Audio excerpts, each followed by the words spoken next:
ആമിന ബീവി തൻ പ്രിയ പൈതൽ നബി അകലോകത്തിലെങ്ങും ഗുരുവാം നബി.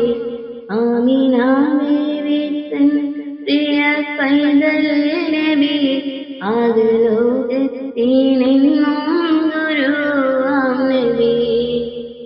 അന്ധകാരം നിറഞ്ഞ മണൽക്കാട്ടില് പൂനിലാവായുദിച്ച വിശുദ്ധ നബി.